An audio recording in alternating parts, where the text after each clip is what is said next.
Hello, my name is Tamika, and whether you stumbled upon Junkie for a story or are here by intention, thank you for stopping by.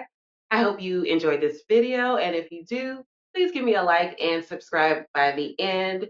And don't forget to hit the bell for notifications. That way you don't miss out whenever I release new videos. I will give a link in the description for the book I'm reviewing today. And without further ado, let's get into it. So first, I want to mention a previous video that I released about actress Lana Turner. So, Lana Turner is a Hollywood icon from the 20th century. She is well known for her movies as well as her off screen romances.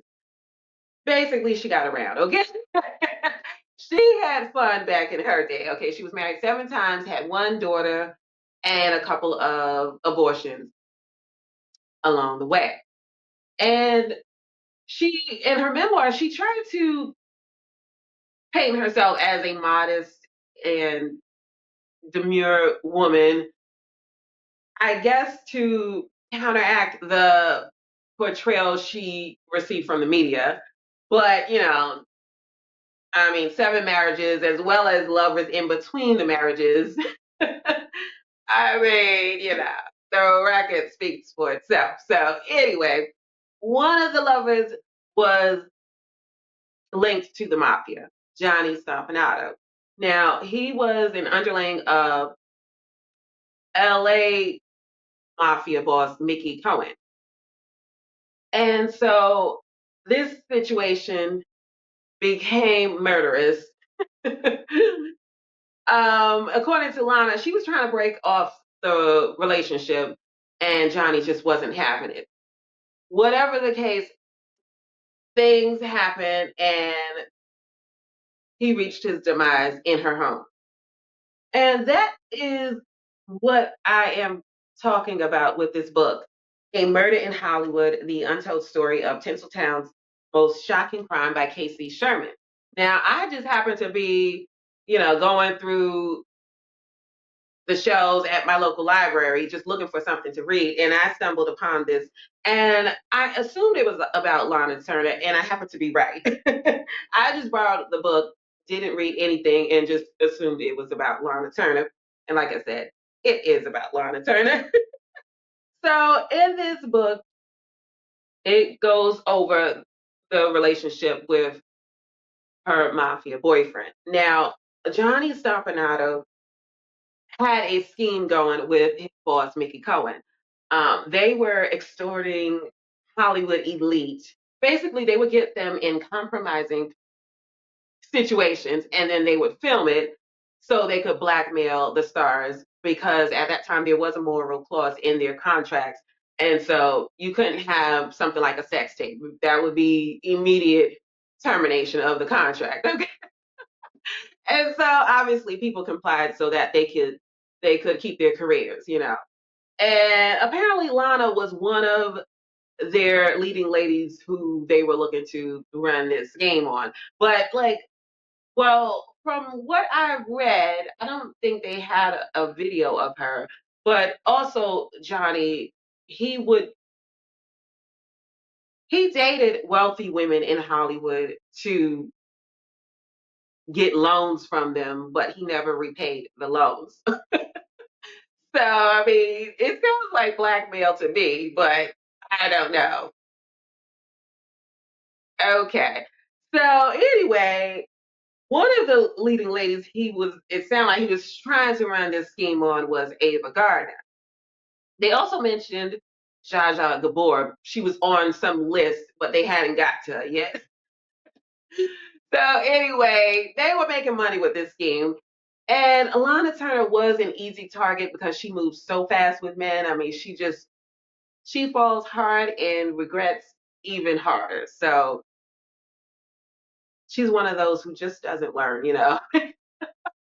You would think after like the third marriage she would catch on, but she never did. I mean, she just kept going and going and going. So anyway, in this book, it talks about the events that happened that led to the death of Johnny Stompanato. Cheryl, Lana Turner's daughter, confessed to the crime and there was a trial.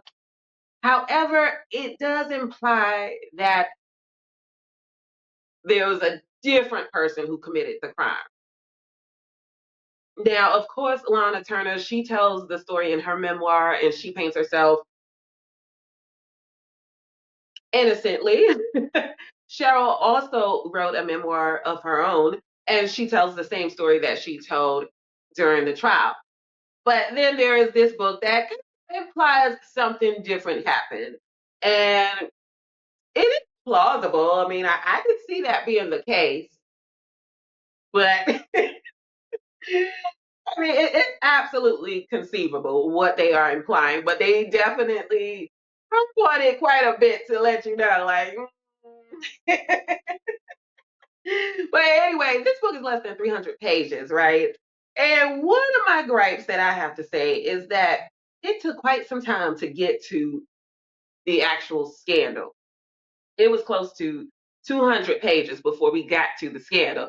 Now, I was losing patience and getting a little agitated, but then I realized that, I'm someone who reads a lot of celebrity biographies.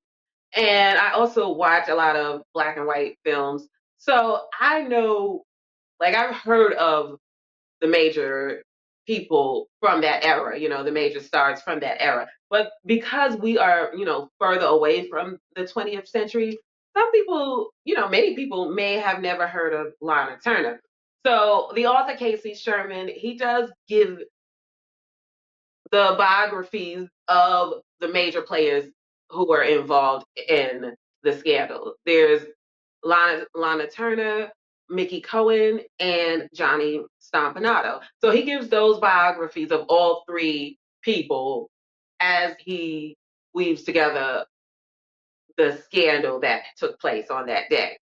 And it is necessary, I would say, because if you don't really know the people, then you don't really care about the situation. So I mean, I do get why he did that. It's just once he gets to the scandal, I mean, the book is almost over and then it just ends. It kind of felt a little abrupt because I think the scandal part took like 100 pages and then it was done. So I mean, that was my only issue with it. Like he took some time to get to the scandal and then it wraps up real quick. But, hey, that's the book we got. Okay. Although I would say it's still a fast read. I kind of went between reading the physical book and I found out that there is an audio book read by the author. So then I switched back and forth. But it's a quick read either way, so it doesn't matter. I would recommend this if you're interested in the story about what happened. I'm surprised Lana Turner survived that situation and that there wasn't mafia retaliation. But yeah, also they did mention with those biographies they talked about Al Capone and Bugsy Siegel because they were interconnected with Mickey Cohen. Um, I never heard of Mickey Cohen, but apparently he was the mafia boss of Los Angeles. So, and he was who Johnny Stompanato was working under. So that's who he is, right? But anyway, yeah, if you like those kind of stories, I would say give it a read. Um,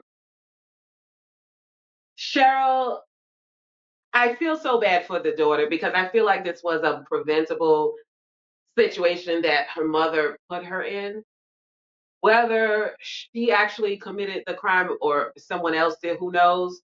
We'll never really get that answer. We can always speculate, but we'll never get the true answer because most of those people are deceased anyway. But yeah, this book definitely implies something else happened. So anyway, that's all I have to say about A Murder in Hollywood, the untold story of Tinseltown's most shocking crime by Casey Sherman. So give it a read if you are curious about the scandal that shook Hollywood. And I'm going to wrap this up. again, if you like this video, give it a like, subscribe, and let me know.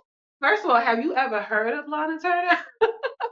I don't know who's watching this, but let me know if you heard of Lana Turner because she is she's the icon who came before Marilyn Monroe. And then they even tried to tie Marilyn Monroe to Lana Turner. I mean, I feel like they just try to bring Marilyn Monroe into every story. But anyway, Miss Lana Turner, I love life. I mean, I just don't get why, if you're going to be a loose woman, be loose outside of the home. Like, don't be bringing all these randos into the home, especially when you got a young daughter. I mean, anyway, that's going to do it for me. Thank you for watching. I'll catch you next time. Bye.